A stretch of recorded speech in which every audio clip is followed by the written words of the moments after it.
Tujuannya apa mempelajari teks berita? Yang jelas kita harus bersyukur setiap hari masih diberi sehat dan lain-lain, bisa ketemu lagi. Kita harus mensyukuri anugerah Tuhan, ya. Selanjutnya adalah apa?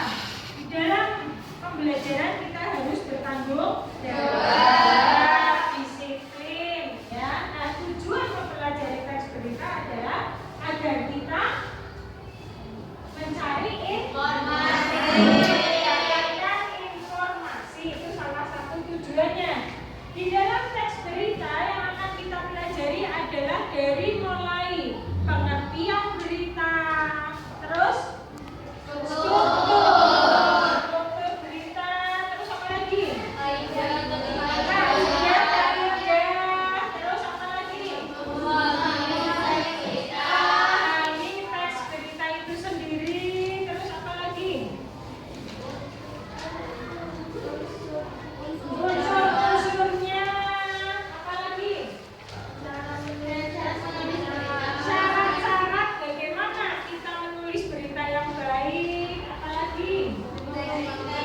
Teknik-teknik dalam beritanya. Dari rangkaian tema teks berita itu, insya Allah dalam berapa satu bulan, ya, berarti berapa pertemuan itu? 1 minggu, 2, 4 kali 4, 16. Dalam 16 jam, insya Allah teks berita kita selesaikan. Nanti terbiasa terakhir ditutup dengan ulangan harian. Di sela-sela itu nanti biasa ada tugas. Yang pertama adalah pengertian teks berita. Apa itu teks berita? Siapa yang tahu?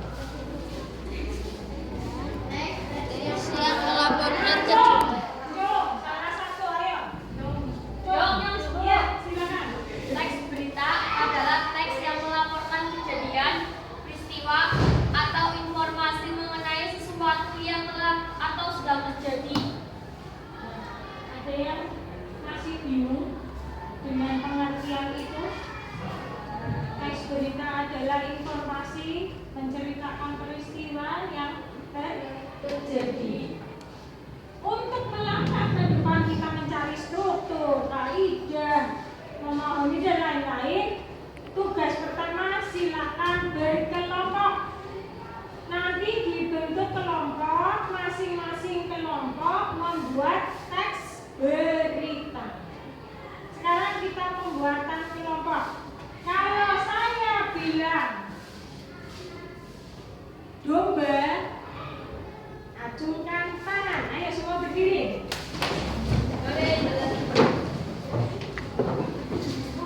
Kita praktekkan. Kalau saya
Jiren.